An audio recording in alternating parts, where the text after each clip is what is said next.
Scream 7. Sad. But it's all, I gotta say sad. Scream 7. Sad. I'm still gonna see it, but sad. Maybe roll credits after that. Roll credits, period. That's it, guys. Thanks so much for watching.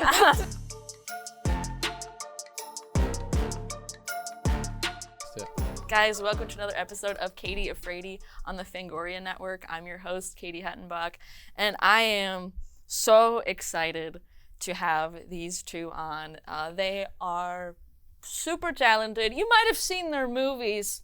Abigail, Ready or Not, Scream 5 and 6. Well, we're here to talk about devil stuff. Yeah, we're here to talk about devil shit. Devils Isn't that and Tyler from Radio Silence?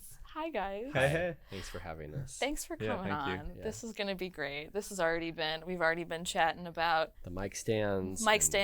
yeah. Popcorn buckets. VHS. Threatening. Little Starship Troopers side quests. Ugh. Yeah, it's been good. It's such a good movie. It's such so a good movie.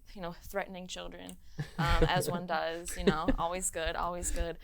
So, Abigail, congratulations on it. Thank you. It's been getting rave reviews. I've seen it now 3 times. What? Hey. Yeah. Well, the first 2 times were free. Yeah. So I was like, the third time I should go. You had to go out and I should support. actually pay a little bit of money. Hell yeah. So Well, thank we'll you. make Thank sure you, to- yeah. How did you see it the first 2 times? TikTok? Pirated. Pirated, yeah, legally. USC had a screening, and then I was at the premiere as well. Awesome. So, yeah. How many times have you guys watched it? I think collectively, So we should many. keep count sometime. I do. I keep count. Do you? I keep count of all of our movies every time we watch them. Yeah, I could look it up. I'm not going to right now. It'd be a fucking waste of time. Yeah, I'm curious. Collectively, it's probably This one was different though because we watched it well, it was because pieces. we didn't. of the Yeah, strikes. because of the strike, we edited the first half and then the second half. Yeah. It was a bit of a different situation this time. Yeah. But probably pushing 200 total. Oh, at least. Yeah, At least. full watches. Wow. So many times. That's we feel a like lot. that's so important though because we try to make sure that we're entertained every time. Yeah. That even after you've seen it 200 times, that it's not a chore to turn it on Yeah. and watch it from start to finish. Because the movies that we love that we want to rewatch time and time again, it's not like they're surprising to us when we watch them for the 30th for time. sure. It's because you genuinely just love the experience, and Yeah. so sort of watching it like that many times and making sure that only the good shit remains is part of the assignment Yeah. to us. That's such a good. I mean, your films are so, they're easily rewatchable, and they're fun. So 200 times, that's crazy, and it does not get tiring at all. No, I mean, I think it does when there's like that section that you're like, fuck, that's not working yet, and I know it, and I'm gonna watch it again, and maybe it'll be revealed why. But I always like the part. We always hit a part towards the end. I'd say it's the last 2 or 3 weeks of the edit that you just go, I hate this. Why have we been living with this for so Can we long? we've reached the point we have to change this thing. Yeah. And then usually that ends up changing the scene in a weird way, and we always end up liking it better. But it's like shot by shot, you're just like, we love it. This doesn't work. Let's change it. Yeah, it's funny. It's like because the things around it get better, and so then the things that aren't working as well as that stuff, they just stick out, right? It's just clear. It becomes obvious what is great and what is good, and the only way to sort of reach that point is to just, And sometimes you get to always the hate end. it. Sometimes I'm just like, I've never liked this, and now we have to deal have with to. it because we have a week left. Yeah, that's so. What in Abigail was the last minute change, if you remember? Because it was the ballet. It was the Sammy dance, the Sammy Abigail puppet dance was like the last put thing that off the the longest. last thing we were cutting on. Part of that was just music, getting the rights to the Danzig song, and Getting everybody on board for the Danzig song. getting everybody behind that choice, and then the mixing of it and making sure that the edit was like very much to the beat. Editing the song too.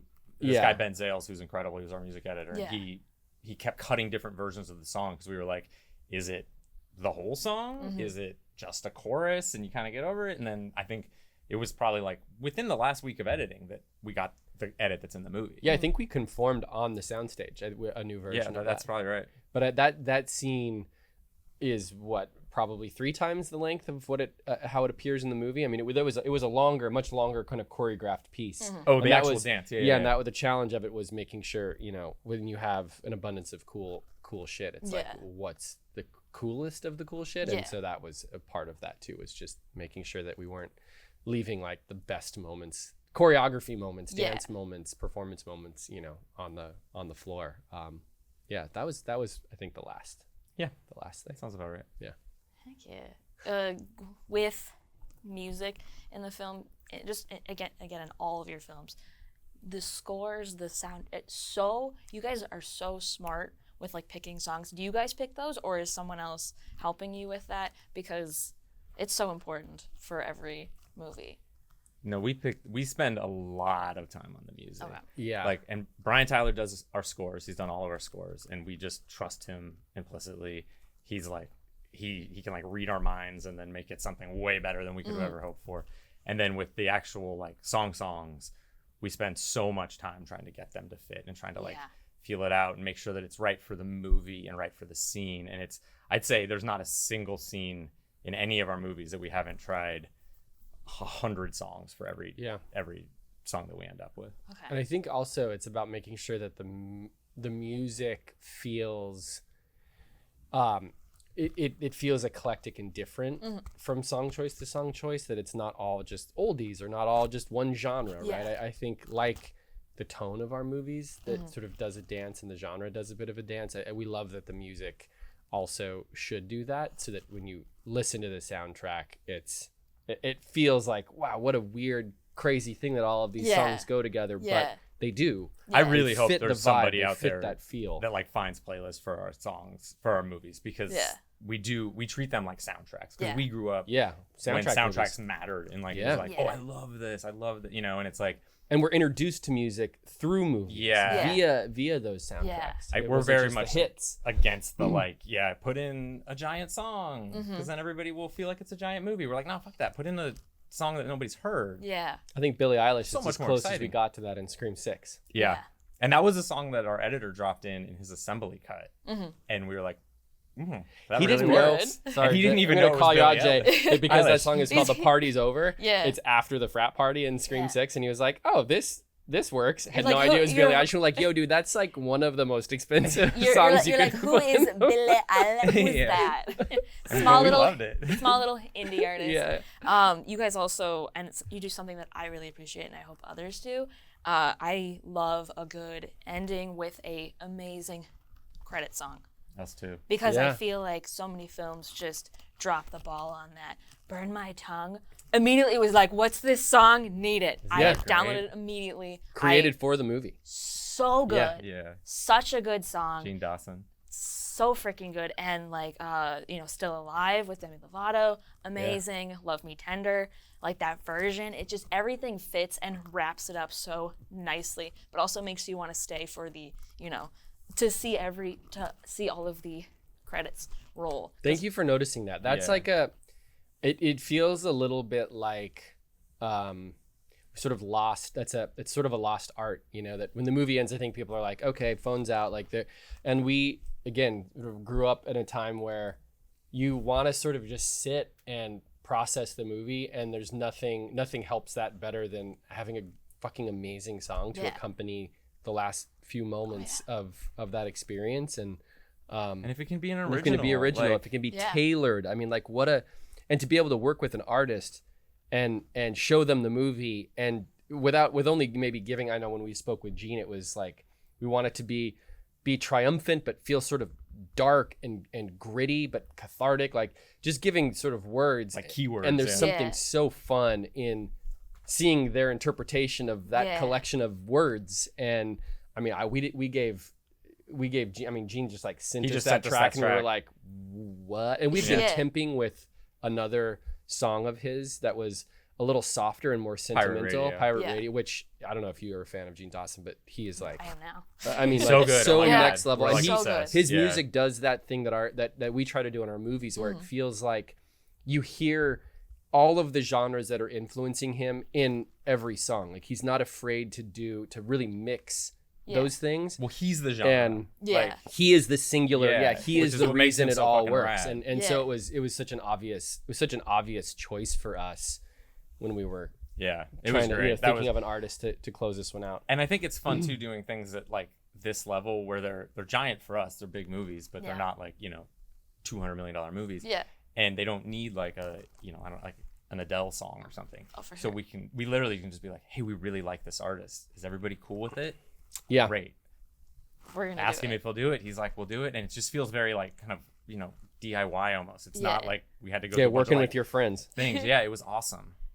That's awesome. Yeah, the editing also with like Burn My Tongue and like, she finds she's got the candy and you just let them like the beat drops and then when it goes to black, it's just I am also an editor and I appreciate those little things. I'm like, and drop. Look at that. Credits roll. It's so awesome. funny. I like for us, we sort of know that a scene is working when you actually put a song to it, and whether it's really on the moment or it's like just it feels like cutting a good scene is a little bit like there's a music to it, right? And there's a structure to it that is very, very lyrical, and we sort of know the scene is working when you put a song and you go, oh shit, like it's lining up. Any song, by the way, you could drop in and it just feels like the movements are happening, verse, chorus, bridge, all of that. Those scenes, a good scene has all of that same design sort of in it fundamentally, and it's fun to like put a song in and go, oh, what a cheat code. Yeah. It all works. So freaking good. Again, also why again I kept saying it because I'm like, I just want to see the ending and be like, yes, get out of there. I want it to be over. I want it to be over. Thank God. Roll the credits. Get me out of here. No, God, no. So when you first got the Abigail script, what were your thoughts on it, and what made that script different from, I'm sure you guys get hundreds of scripts that like that one was the one you guys wanted to do. I feel like we have a bunch of different answers for this. I think the one that immediately just popped into my head is it was an original idea that Universal wanted to make, and we're going to let us make it if we could kind of crack it. And because they liked the script a lot, but they were like, we're not sure exactly. There's something we need to still work out. And so if you guys want to take a swing at it, blah, blah, blah. And I think for us, there was just something so exciting about the possibilities of it. There was like a heist movie, which we've always wanted to make a straight up thriller, a heist movie. There was a monster movie, which we've always wanted to make a monster movie. And then, we love genre mashing and making it its own thing. And for us, just that architecture, we were like, oh, let's do this. Like there's something really exciting here. And then you have all of these characters that can be filled out and can become kind of what they end up becoming, And I think at the end of the day, the actors had so much to do with that. But knowing that that's a possibility is really exciting to us, that the script allowed room for like interpretation and for everyone to kind of put their own like, thing into the character, just was really exciting. I don't know. Can you think I'm thinking about it kind of it just sort of dawned on me, like comparing it to our first read of Ready or Not and how similar but different they were. Ready or Not was like so amazing on the page, but it was missing that like really iconic thing that you just go, the distillation I can of the see idea. the poster, I know who I'm rooting for, I know what the concept is, like this is the thing that it sticks in your brain. With Guy Abigail, Busick is gonna kill him for saying it. I'm gonna make sure I single this but part it wasn't the original draft of Ready or Not wasn't the wedding night. It was the week leading up to it was just meeting the family for the first time. And so that really grabby image of Grace in the wedding dress with the shotgun, like that was something that got that we discovered, as we were nearing prep. I mean, we had to sort of reconfigure that script because Get Out came out, and has a bit of a similar flavor to it, right? The first half of the movie was essentially meeting, the same stuff. And so, Ready or Not, so amazing on the page, but didn't have that like really distilled sort of idea. Abigail was sort of the opposite. It was still good on the page, but at the core of the concept was a little girl vampire that was dressed as like a ballerina, and we obviously amplified that. But even in the script, she was still in like her rehearsal costume, right? Yeah. So there was the idea of what that kind of iconic image was, that just you see it and you go, oh, I get the tone of this movie. Like Yeah. I'm gonna have a fucking great time. I think that was really front and center and honestly a lot of that was William and the way he sort of pitched it to us, right? Yeah, William's our producer. The script came to us as something that was already sort of on a fast track, and we knew was going to need like a tone pass, and that we were going to bring Guy on to do some writing on it. But William pitched it to us as it's a heist movie. You know, these people kidnap a girl and they realize she's a vampire, and we were like, oh, that's just fun. Crystal fucking clear. Oh yeah. It's like so simple, so specific, and so it was just really obvious. Like the tone was going to be an easy thing to design out of that kind of kernel of an idea. Yeah. Wow, that was really well said. The fact that she's in her little ballet outfit the whole time, and also sparkly shoes. That's the part that got me. I was like, she's in sparkly shoes. I mean, like I couldn't.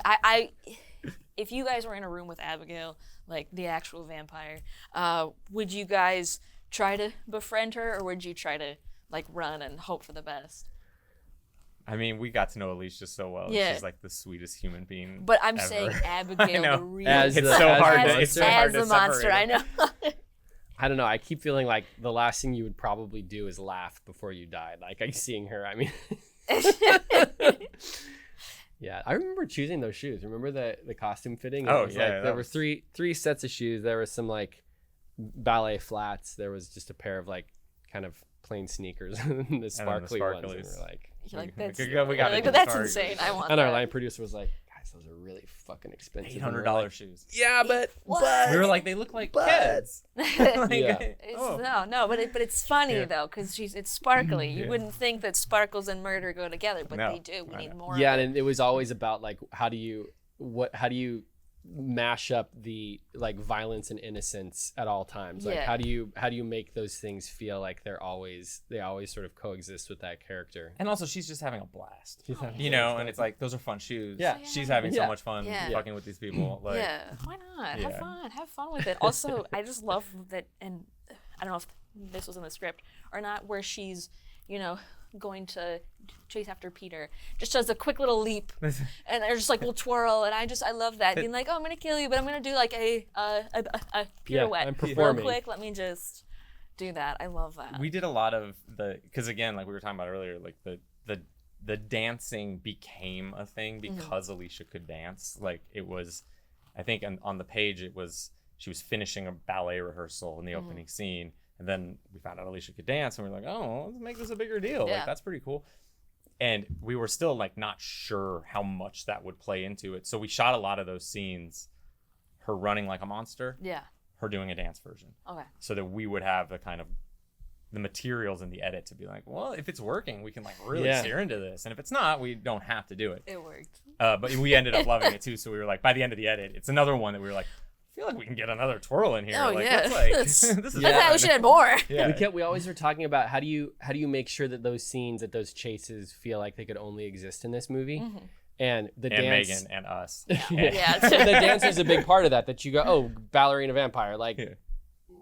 like It's been sitting there right in front of us this whole time. just let her fucking dance. Like what a cool Yeah. thing, you know, Yeah. what a cool unique to this movie thing. Yeah. It is funny that we keep seeing the Megan thing, which we totally get and adore, but Yeah. because our thing was, because it happened so organically, we were probably like a week or two in, we were like, oh shit, fucking Megan did this. Yeah. And then, because the only movie we had been talking about was the dance at the end of Us. Because for us, that was such a rad scene and such a sort cool of way to violent, kind of, beautiful, yeah. And then we were like, oh no, is that a problem? And we're like, fuck it. Same world. No, they can have a. We watched Megan and we were like, there's actually not a lot of dancing. No, it's just the one People scene. think that there's a lot because that big viral moment, yeah. but it's just that one. Yeah, that you one guys- sort of moment. You guys put it throughout the whole film. So, We're still very much into the Megan versus Abigail oh yeah. movie in a few years. So who would win, Megan versus Abigail? Robots versus the supernatural. I mean, I don't Like, think that's a great question. I don't think Megan could drain Abigail. So I think that That's Abigail's got that. Yeah, because if she got the liquid in her, she'd got die. that one. Yeah. In the bag. Sorry, Megan. R.I.P. R.I.P. R.I.P. Megan. Megan. You've heard it here first. Exclusive. They said it. Excited for the hate messages. Yeah. So, what was something that you had to change in Abigail, and what was something that, so what was one thing you had to change, and is there something that the studio made you change that you're like, no, I'm keeping this in? Short answer on the second question is no. Nothing got forced on us, which was That's amazing. awesome. I would say this is we've gotten really lucky with all our movies. Like, there's no like director's cut. Like at most there's a shot in scene 5 that we were forced to take out that we love. Yeah. But besides that, like most of our shit is like our shit. It's what it is. Yeah. And with this one, the studio, and I hope it's okay to say this, but I thought it was really great. We both did. We got the note stock. the note stock. We got sent a note stock after our second test screening.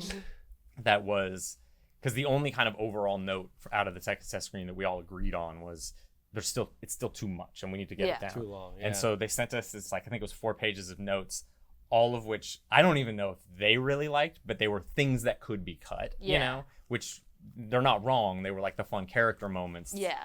That really mattered a lot to us. And I think they liked them too. And they were like, so you can do these notes or you can take out 10 minutes.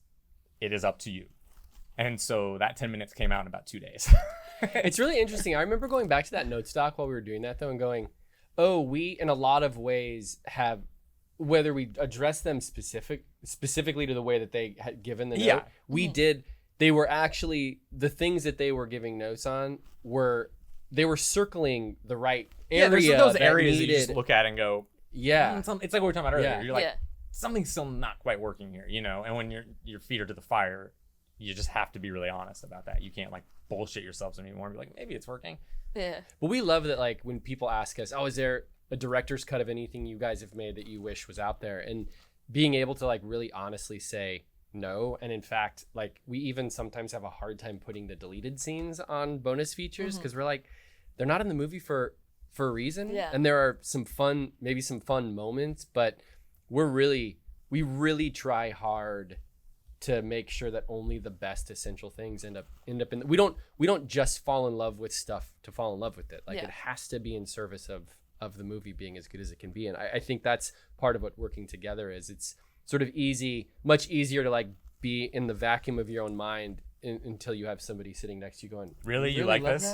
You like really it? Want that? You think that works? It does not work. Okay, if you think it works, sure, but I'm gonna sit here and passive aggressive. Are you sure about that? You sure you want to put that in there? You sure Okay. What was the first part of the question? Just kind of the same thing about like, is there anything that changed or that you would change? That we would change.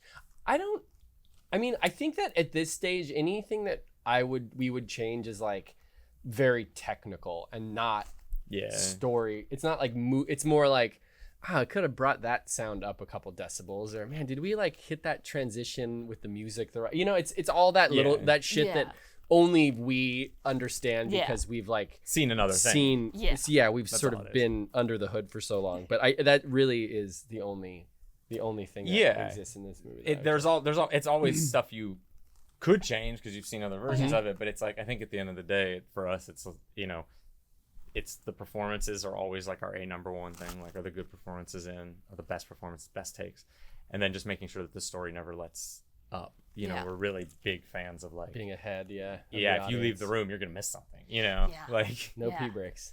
No pee breaks at all in these movies. I also have to say I really appreciate your movies, and I watch a lot of movies.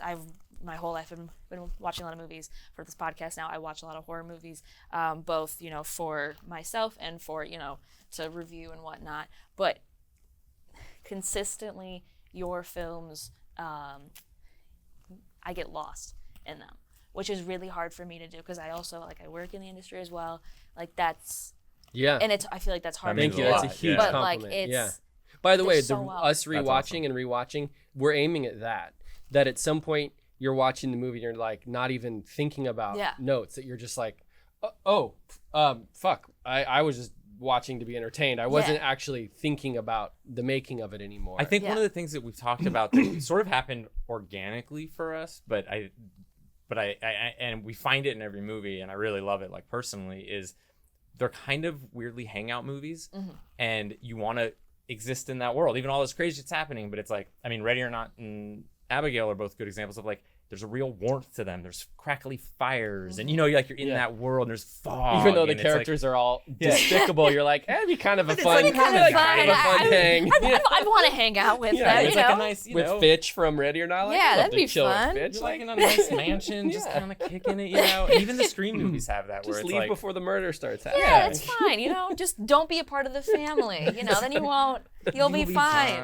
What are the visual parallels between Abigail and Ready or Not? Oh, man, there are a lot. I think that I'm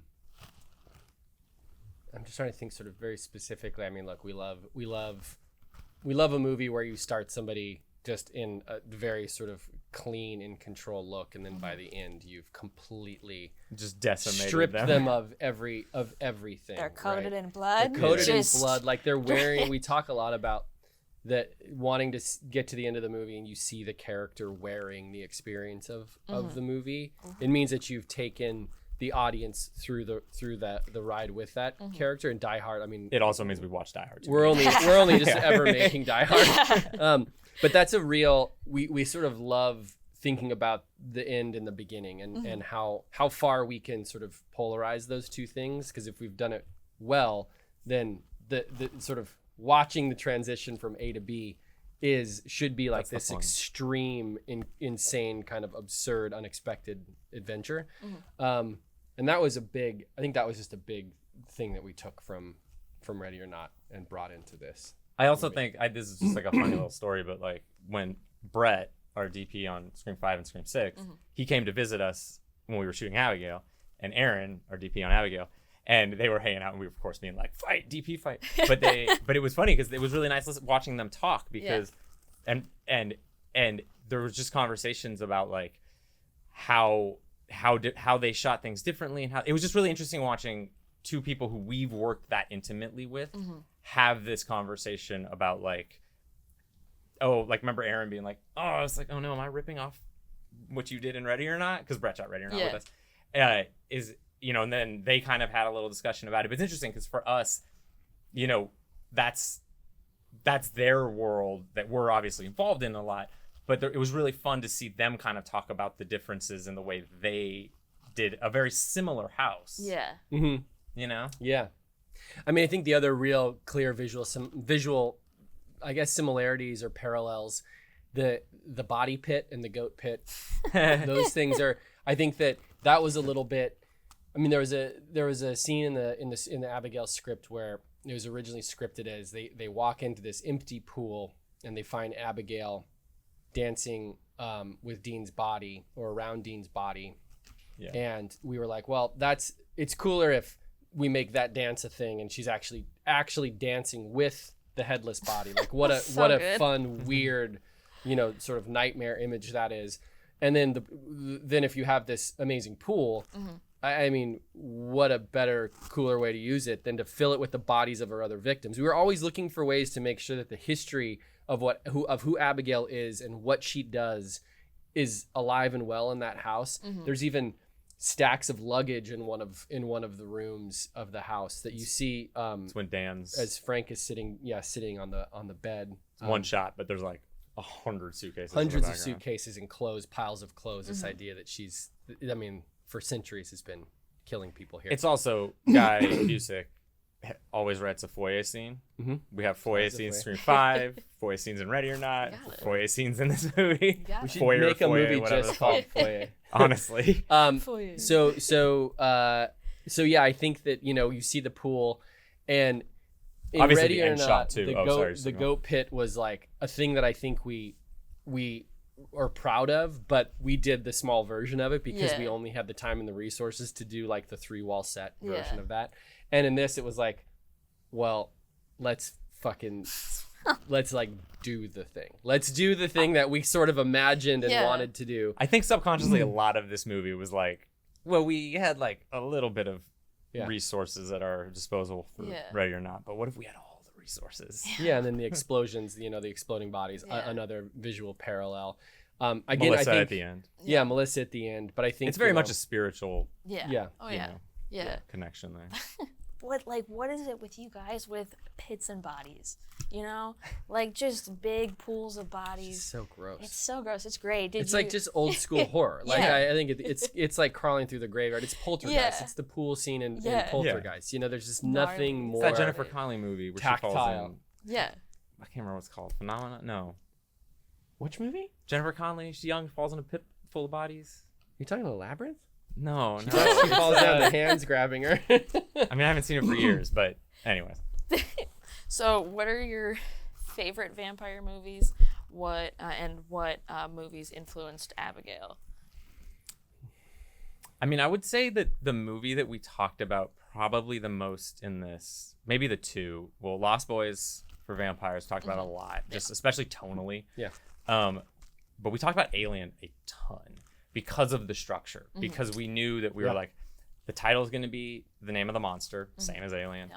The first half of the movie is going to be basically, here are characters in this world, get to know them. They're going to have their interplay. That's what it is. And there's this like looming tension of this thing. And then the midpoint is basically, oh shit, now the title character is coming to fuck everybody up. We talked about that a whole lot. Getting ourselves comfortable with knowing that the monster was going to be revealed in the trailer and that the audience isn't going to get it until 45 minutes into the movie. We talked about those a lot. We talked about Lost Boys a ton. Yeah, Lost Boys a ton. Just the tone of that, the fun of that movie. And it's also like legitimately scary. The vampires are like really terrifying in that movie. We talked about 30 Days of Night a lot. Poppy. Yeah. And Let the Right One In a lot. Yeah. I mean, it was, I think it was, we talked about the sort of vampire canon as a whole a lot, because I think what we knew we were going to do was sort of fuck with the rules. And all of those movies and shows fuck with the rules. Like it's, I think one of the reasons why vampire stories are sort of evergreen is that they're not so forced into this small box. And there really is a lot of room for interpretation and to have fun with and subvert what you might think a vampire is. And so it was I think we just, it was about getting comfortable with, we're gonna do this shit where like Abigail's gonna puppet this person. Like we're gonna like do, like, why not? We're gonna do some weird, we can do anything. Cool, new things, and feeling fully confident that we could have the audience on board for that, because if they'd seen half of the vampire movies that we've seen, they'd know that there's totally room to make those choices. And it's also fun. We as filmmakers invented the rules. We can make new ones. Yeah. There are no rules. Totally. That was the most freeing thing about watching, every vampire movie ever made, is you're like, oh, there's no consistency here. Oh yeah. Which is fucking awesome. This is great. It's great. It's amazing. So with the trailer, was that a choice to reveal the vampire, or was there a trailer where you're like, what if we just... We never saw a trailer. We never saw it. We knew that, though. Okay. We were like, there's no way they're going to have...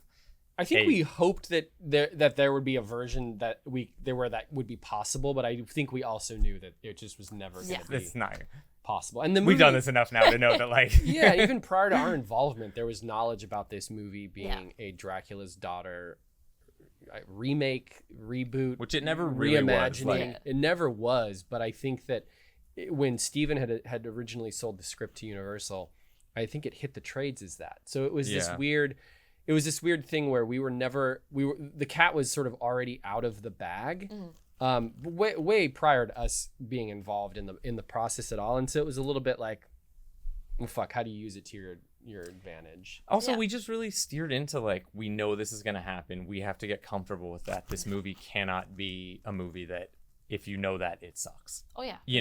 So it was like, cool. Like, and again, like we're talking about the rewatchability, like our goal is, cool, I hope you have a great time when you watch the first time. Don't know it. Go in blind if you can. I mean, I'd say that for basically every movie. But ideally, you want to watch it again, and you have even more fun, you know, because now you kind of understand the mechanics of it in a cool way. But yeah, we knew that was going to happen, and I don't think we ever. I think after doing 2 Scream movies where we literally had to beg the studio to take out kills when we're like, you guys are giving away, this is a whodunit, and you're taking people off the table. Yeah. We, I think, had a little bit of fatigue from having that fight. And so for this, we went into it being like, let's just make a movie that we can be really proud of. Yeah. And the marketing's going to do what the marketing's going to do. And hopefully it gets people excited. Yeah, and hopefully people go see the movie. Yeah. And even, you know, knowing knowing that she's a vampire, you're still like, you're waiting.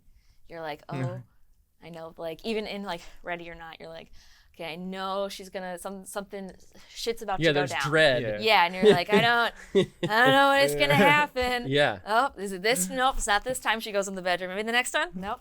Oh, and there she is, little vampire. Yeah. Yeah, and I think for us, it was, if you put the audience ahead of the characters, then there's suspense in unexpected moments. And I think for us, there was this, I mean, it was fairly late into the edit that we decided to cross-cut the opening ballet with the introduction of the characters, you know, the Breakfast Club.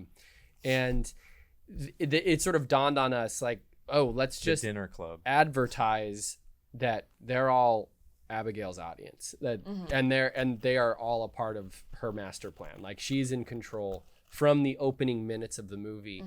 And she's I think, putting on a show. Yeah, the byproduct of that I think always existed, but just being really explicit about setting that up in the beginning was that, you know, then all of those instances of, you know, Abigail saying, you know, my arms hurt, and Joey taking the cuffs off in that scene, you're just sort of like, wait, is something going to happen now? Is it going to happen now? No. And then she just, you know, there are all of these, it's suddenly like you're calibrating the ride in a different way. And I think for us, it was just being really confident that suspense and that tension is really satisfying, you know, and that ultimately it sort of builds to this crescendo of the only place that it can go now is like, you just light the fuse on the vampire movie at the midpoint and you're fucking off. Yeah. And it just doesn't let up. We did try. Oh, sorry. Oh, go ahead. I was just gonna say, we did try. Part of the you know, pre-production, a lot of it was moving the vampire reveal around. I mean, we had it at the end of the second act, we had it at the beginning of the second act, and they all just felt it's like the too little, too much. Yeah. You know, you're like, it never quite worked. It ran out of steam when you had it too early. You're just like, cool, it's just people running from a fucking vampire. Yeah, I remember in that version where we were talking about it, it felt like, oh, well, now we need to introduce a new villain and a new obstacle, and it was like, wait, why are we doing this? Why are we doing that? Like, it's so nice that it's this contained, locked in thing, and that we're talking about pressure coming in from the outside, but it's inside the whole fucking time. Yeah, it was a really wild experiment. It was really interesting. Yeah. So let's talk everybody's favorite thing to talk about, blood cannons. Blood cannons. How did you guys figure out that this was going to be your thing? I think there's just only one way to apply that volume of blood to a human being.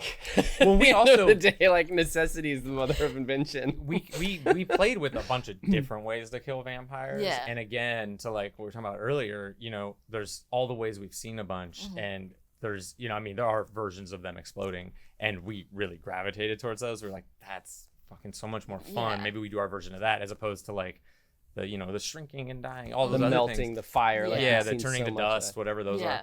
And it felt like we talked about a million different versions, and we just kind of ended up going like, why don't we just blow them up? Like, why not? What's like?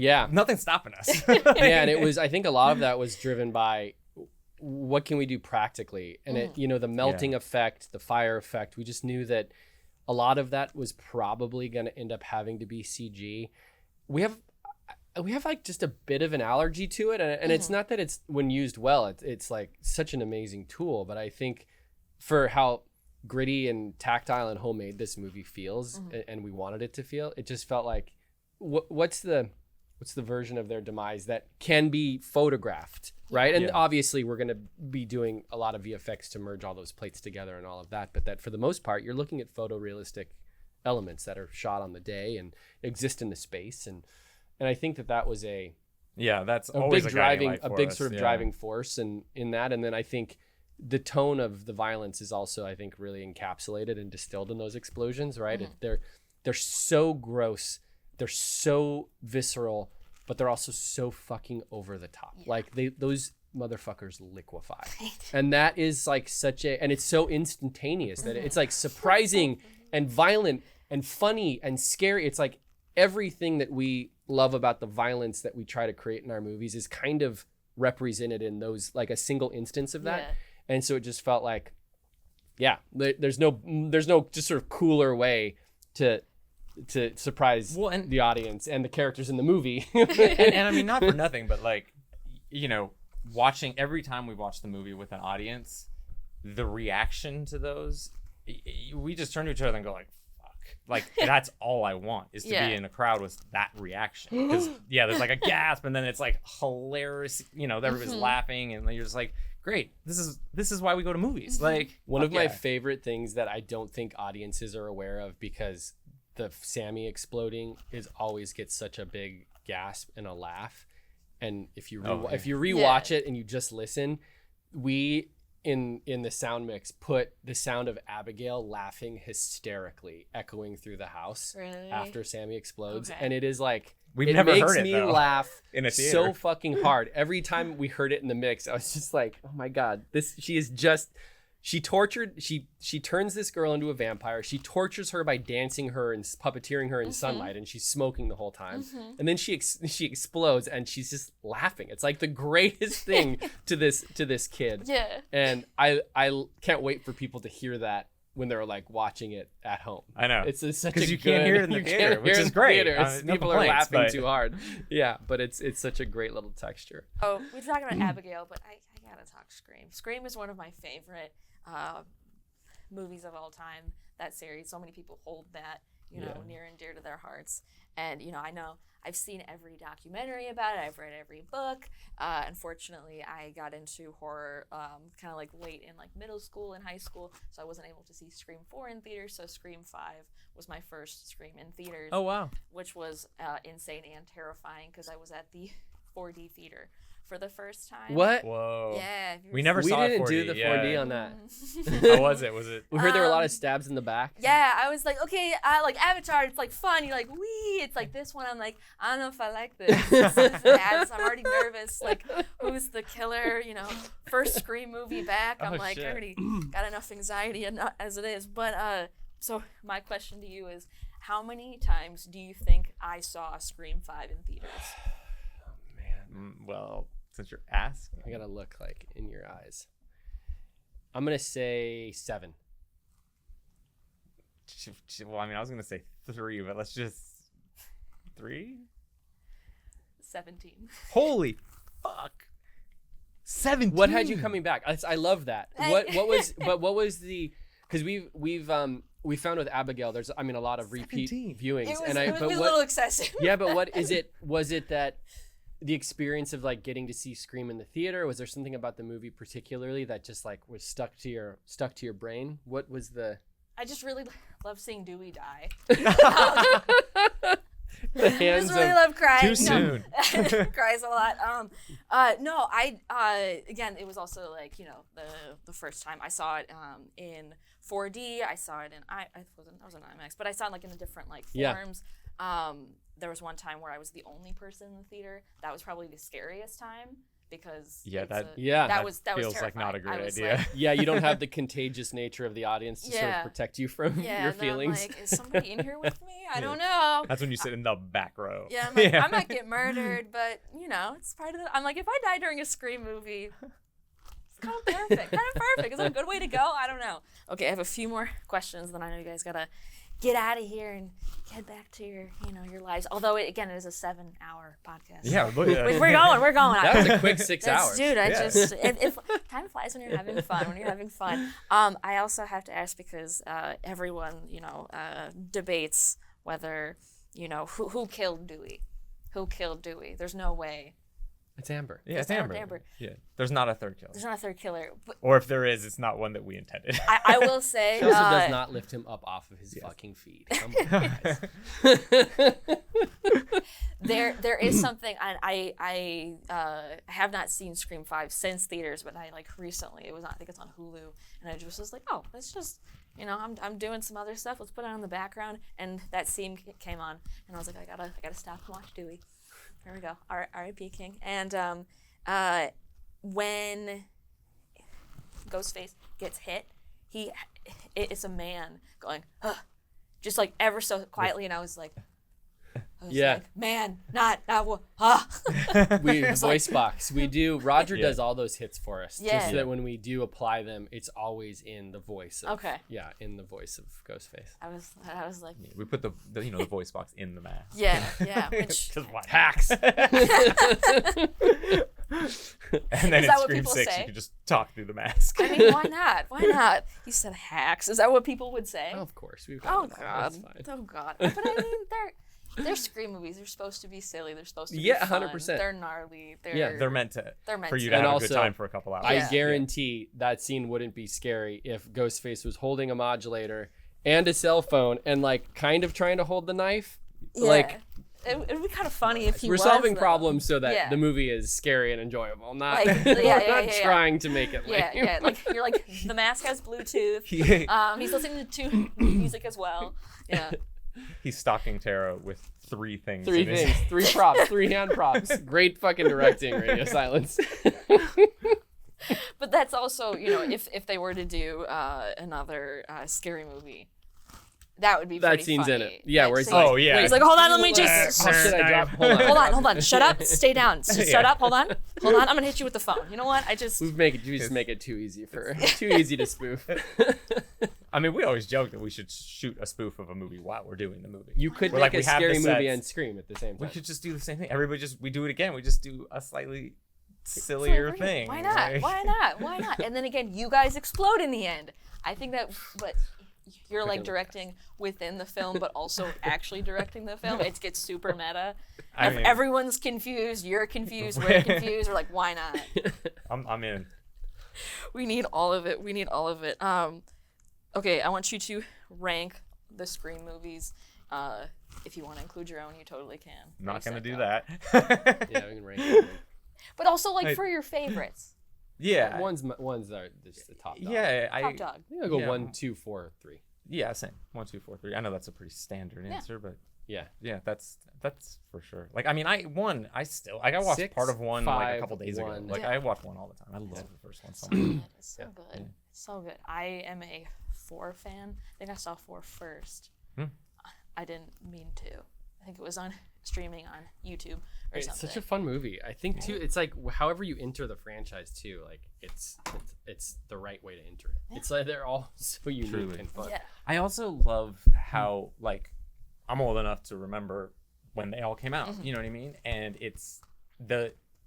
I can tell you 3 and 4 were not beloved movies. Oh, No yeah, matter for what sure. anybody says now, they were not beloved movies. yeah.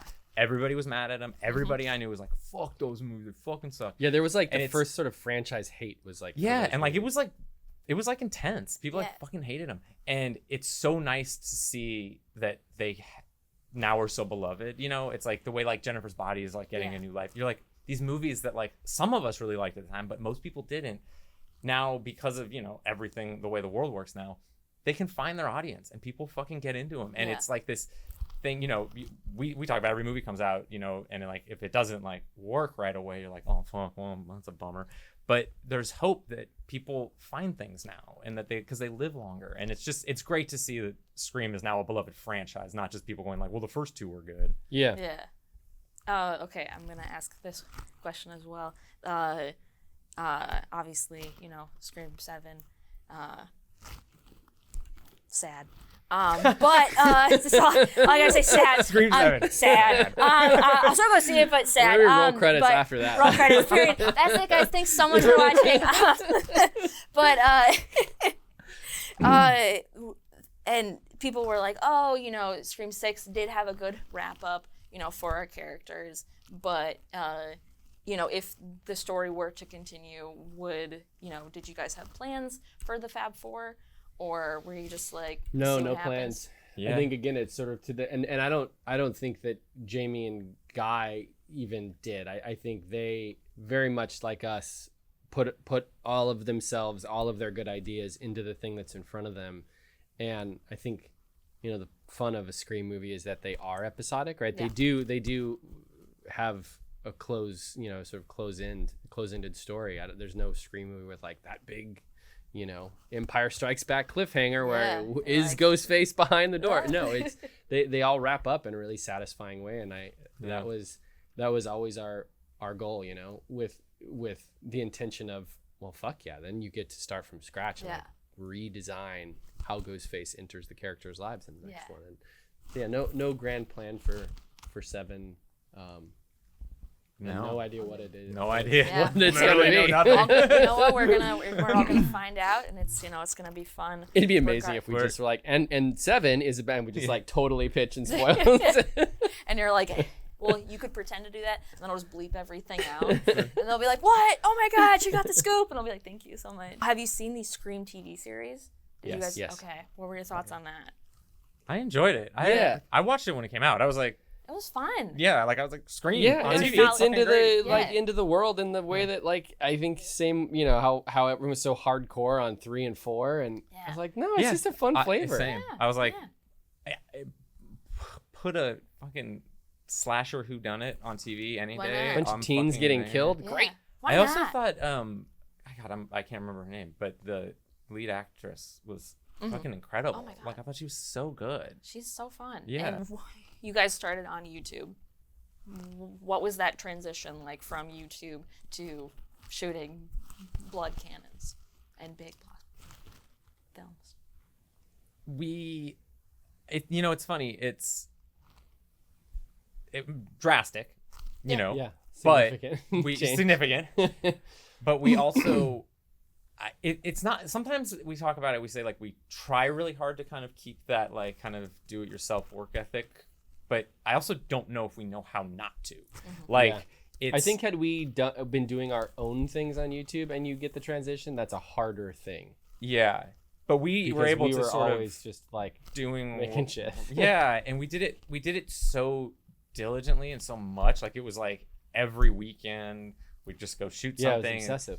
Yeah, and it was like, and because it was YouTube and because it was short form, there were no parameters and there were no, so we really got to like kind of find our voice and kind of figure out what really like we were into, because we could just try shit and be like, oh, that was really fun. Oh, I loved that. Let's kind of steer into that. We do that again. So we kind of developed our style there, and then the transition was somewhat gradual. It was like we did a VHS segment, which was essentially the segment for VHS was actually something we had written a shorter version of, just for our previous stuff. It was a longer short film.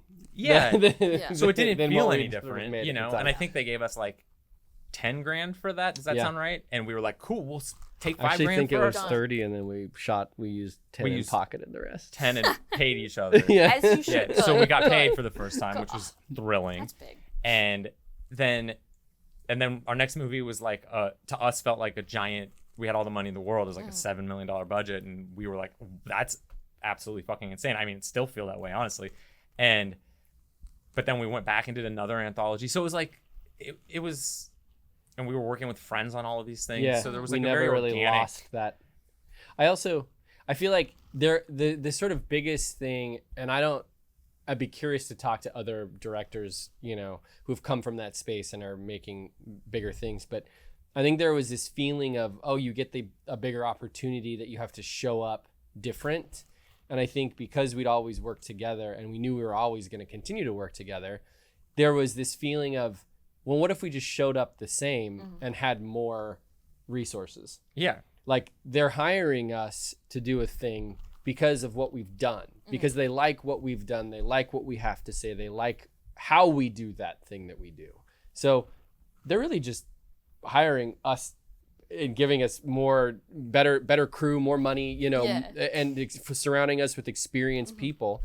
And that is, I think that was a real sort of light bulb moment of like, oh, I don't have to like go in and like act like you know everything. It's like, no, go in and just be like, hey, this is what excites us. And if we don't know something, you just say, I don't fucking know, like who's got the right idea. And then you eventually find yourself surrounded with people who are like excited by finding the right idea. And I really think you can't, this is true for a ton of shit, but specifically with movies, it's like, I don't think you can actually learn it until you're doing it. You know what I mean? Oh, It's Yeah, like, you can watch making of movies, but it's not it's just different. like making and a movie. we all, we talk to a lot of our friends who are directors, and everybody does it totally different.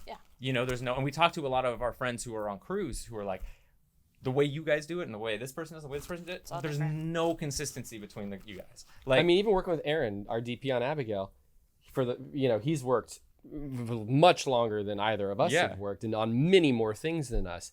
But his collaboration with us was the first time he'd ever done it that way. Yeah, and it's because we approached the process and that on a relationship with the DP in a really specific way. And he was like, "This is fucking great. This is awesome. I've never done this." Like, and it's so it really is.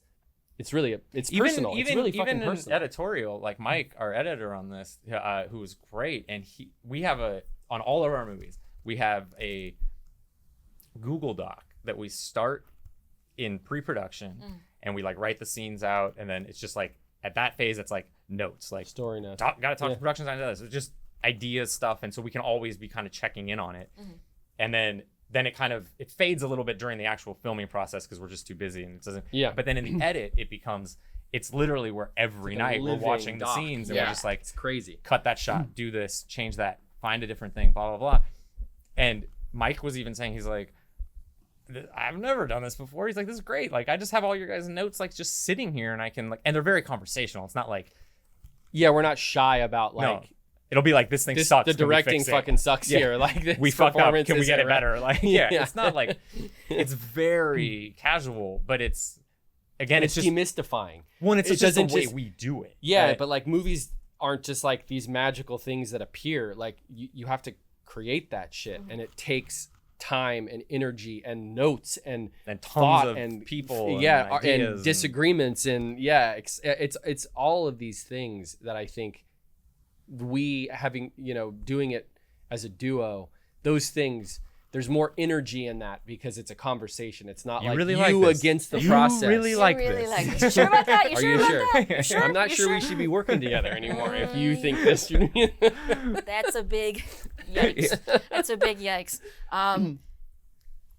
Again, one final. This is the last one. I'm sorry. I swear to God. Oh my God, this is a treat. What is the scariest movie you've ever watched? Because I think that's so interesting to see what scares people with horror. And again, I've seen so many at this point that I'm like, I want to do like an old one and then a recent one. Like, was there a movie that I can think of two right off the bat? Yeah, same. What are your two? The two that both like one theatrical, not new anymore. Yeah. Well, it will be this summer when The Strangers comes out. But seeing The Strangers in the theater, I remember just being like, oh my God, I can't fucking move. Like, I'm so tense right now. But the one when I was younger that I remember watching on VHS and just like got under my skin was The Changeling. Yeah. Just fucked me up. Yeah. Like, I was like, oh my God, this is like so fucking scary. Yeah. I don't know. Those are two that popped in my head. People Under the Stairs fucked me up real bad. Yeah. I actually don't know if I like the last time I did a full watch of it because I think I have like a real sense memory of watching that movie for the first time. You should watch it again. It's pretty wild, man. I mean, pretty wild. It's like he's like running around in like a gimp suit, right? Like BDSM. Yeah. I mean, it's like Mommy very and Daddy or whatever. I psychosexual. And Seven fucked me up like hardcore. Yeah, Seven. That movie is like it's a perfect movie. It's one of those that it's like a rare. Change nothing. There isn't a thing that doesn't work. Not perfect movie. Perfectly in that movie, but scary as fuck. You know, another one for me was when I was really young. A friend's older brother had Nightmare on Elm Street, and I didn't see the whole movie yet, but I watched the opening scene with her in her first dream when he's like just chasing her. It's like credits, and I'll never forget this because it scared the fucking absolute shit out of me. And I remember seeing at the end, it said directed by Wes Craven. And in my brain, I must have been like 7 or 8 maybe, thinking that Wes Craven, because the name was just so creepy, was the guy chasing her. So I was like, oh, Freddie and Wes are the same. Yeah. So Yeah. for my like, That prepubescent association years, I was just like, like- Wes Craven is Freddy Yeah. Krueger, and I'm so scared. And then I finally saw the movie, not much later. Yeah. And I mean, I like loved it. That was like one of those movies you're just like, oh my God, this is like just in my DNA now. And then you got to work on Yeah. Raymond. And it turns out Wes Craven we never got to meet him, Yeah. but Lovely man. we tried to Yeah. get in touch with everybody we could that knew him.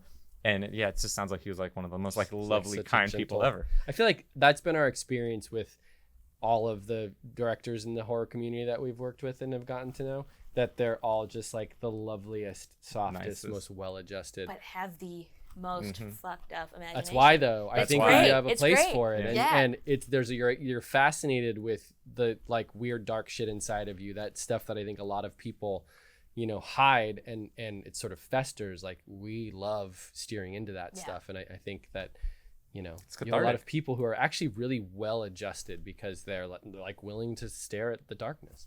I remember meeting Ty West for the first time when we were in Sundance for VHS. He's got one of those names, And the thing- Wes Craven. No, like a Really Ty good. West, and I didn't know Yeah, what I didn't know anything about him Yeah. except having seen his movie and being like intimidated before meeting and being like, this guy's gonna be like, what's he gonna be, like a fucking vampire or something? Yeah, yeah. And then he's like the nicest, Yeah. coolest, normalest Yeah. dude ever. He's like, Like, I wanted to talk about Atkins. yeah. It's And like, like, oh, you're oh, just like a normal great. book. You're like, Yeah. you're just oh, I like like us. this You're world. just- yeah. This is fun. Yeah. Muschetti's first It fucked me up. Yeah. That was the most recent one where I was like, yo, this is really scary. Yeah. That first, that was a great movie.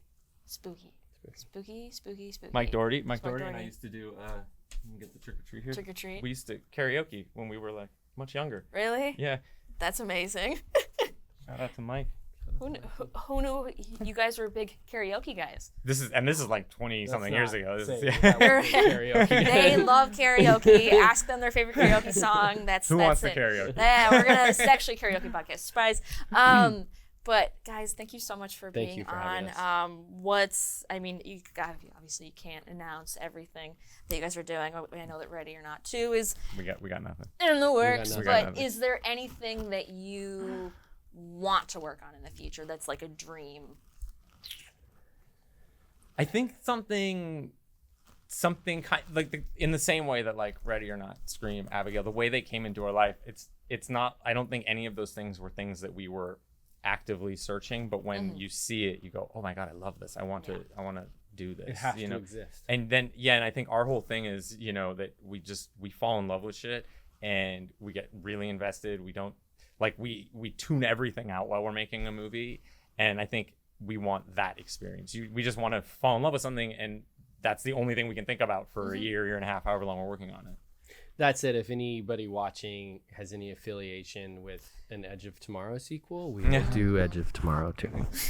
Do it. We want another Edge of Tomorrow. Edge of Tomorrow's so good. Oh, it's so good. So Perfect good. movie. So good. But again, guys, thank you so Thank much. you. This Thank you. has It's been so much a fun. Yeah, delight. it's been so fun. So fun.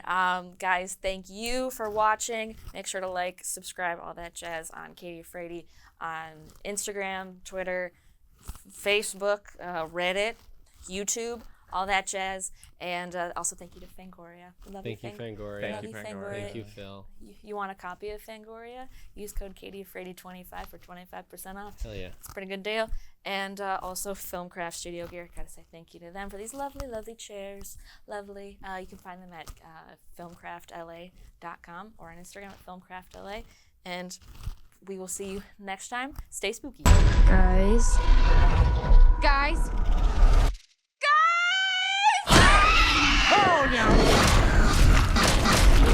What the fuck is that thing? We kidnapped a fucking vampire. A ballerina vampire.